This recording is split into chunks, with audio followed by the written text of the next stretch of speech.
Obama. He's not what you think. They're trying to make him look like a Muslim. In the U.S., he may have been a Muslim at one point, but they want to hide in the U.S. But in the world, they want to say, oh, he's a Muslim. You should like him. I'm basically a writer. I'm a historian. I've written about terrorism in Central Europe. I've written about George Bush the Elder. My unauthorized biography of George Bush is, I think, a fairly well-known book on the internet. I've written about the world economic crisis, a book called Surviving the Cataclysm. I've done essays on history called Against Oligarchy, and then 9/11 Synthetic Terror Made in USA. And I have one book that's now out, Obama, the Postmodern Coup, The Making of a Manchurian Candidate. But I'm so alarmed by the phenomenon of Obama that I've written not one book this year, but two. There's a second book coming out, The Unauthorized Biography of Obama. In terms of U.S. politics, my task is basically to call people's attention to the most dangerous covert operation that's going on at any given time. From 2001 to 2007, that was the entire 9/11 myth and the attempt to start wars, the Afghan war, the Iraq war, and for a time the Iran war. Up until about the middle, say about July, August of 2007, that was a very real danger, so I focused on that. Now that danger is changing. It has radically shifted.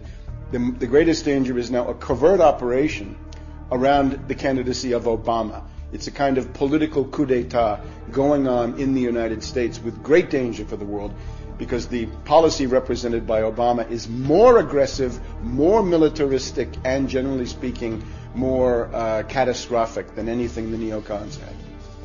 There's nothing good to say about McCain, just much worse things to say about Obama. Obama is a world tragedy in the making. This is a catastrophic situation if Obama becomes president. He is a puppet of the Trilateral Commission, and in particular of Zbigniew Brzezinski. And this is a clique of bankers. They ran the Carter administration. Many people today don't remember how disastrous the Carter administration was, but it was a very, very terrible time, economically as well as strategically. And now this same group has groomed another puppet, this time with more preparation, more indoctrination. So this is the moment where this clique of bankers decides to bring in a new face.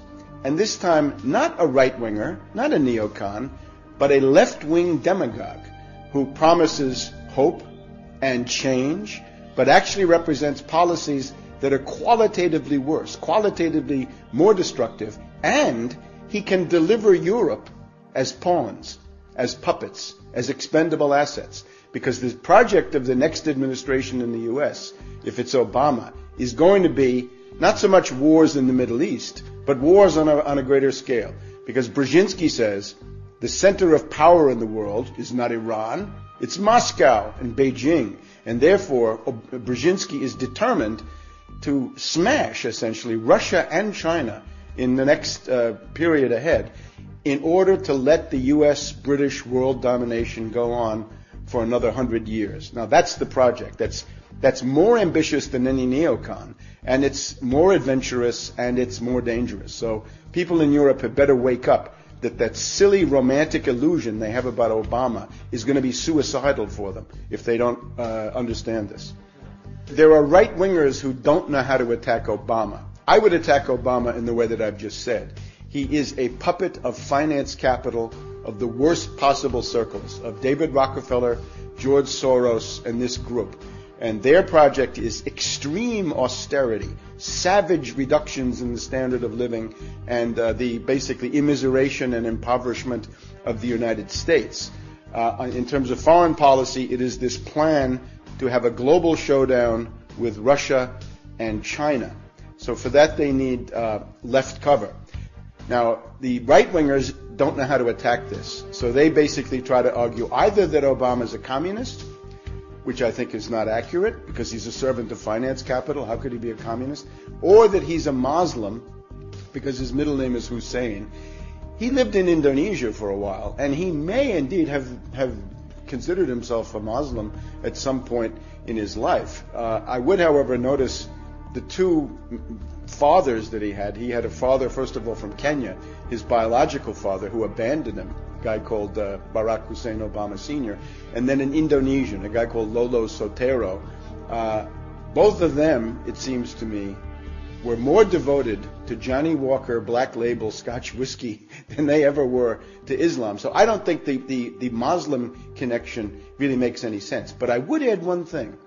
If you want to become president of the United States, you're asking to get your finger on the thermonuclear button. There's a button that launches intercontinental ballistic missiles with H-bombs on them.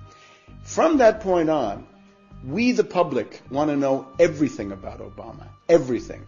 If he was a Muslim at some point, great, let's find out. And then everybody knows it. I think that's fine. But other people may not agree. The main thing, though, is that we've got to know everything about him. We've got to know, did he sign up for for selective service? Is he HIV positive? Does he have a criminal record? Is he bisexual?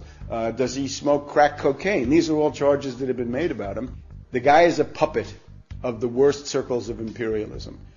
In other words, he's interested in the same imperialist project carried out in a much more effective and clever way, although ultimately in a more insane way. Let's just take the case of Iran. The neocon looks at Iran and says, somebody like McCain, right? He says, we want to bomb Iran. Brzezinski says, you're crazy. You can't do that. You're too weak. You're too bankrupt. You're too isolated. You're too hated. You know what you do with Iran, says Brzezinski? He says, I don't want Iran at war with the United States. I want Iran at war with Russia. Let's turn Iran into a tool, into a puppet, and play Iran against Russia. And Brzezinski said, I show you how to do that. I played Afghanistan against the Soviets, and I destroyed the Soviets. So if we look at Syria, the neocon looks at Syria and says, let's attack Syria. Brzezinski says, you're crazy, don't do that. Make a deal with Syria. There's a very important Russian naval base in a place called Tartus on the Mediterranean. And Brzezinski has just been in Iran. He went for the Rand Corporation a couple of months ago. The goal would be to get the Russians out of Tartus and try to turn Syria, if possible, against the Russians. So instead of having Muslims as being the target, the Muslims become cannon fodder for the project against Russia and China. Let's take Chinese Turkestan. Right? There's a Muslim minority there, the Uyghurs. Right? What's Brzezinski's plan for them? It's to have them fight and die in some kind of an insurrection. He's got an insurrection going in Tibet. The idea right now is forget about the target list that you've known. The target list is getting bigger. Let me add a couple of others to the target list. Let's take Sudan, Arab country, Arab League. Why is Sudan being targeted? What's the story with Darfur? Why are they doing that? Are they really concerned about a humanitarian emergency? No. They're concerned because 7% of the oil for China comes from Sudan. They're looking desperately for a pretext to go into Sudan, overthrow General Bashir, and cut off that oil going to Sudan. Now let's take the really big one. Up until now, everybody's been focused on Iran. And will the U.S. attack Iran? Will the Israelis attack Iran? I say no, they won't. The U.S. and the British will not. I can't exclude some Israeli crazy. That's possible. But I don't even believe in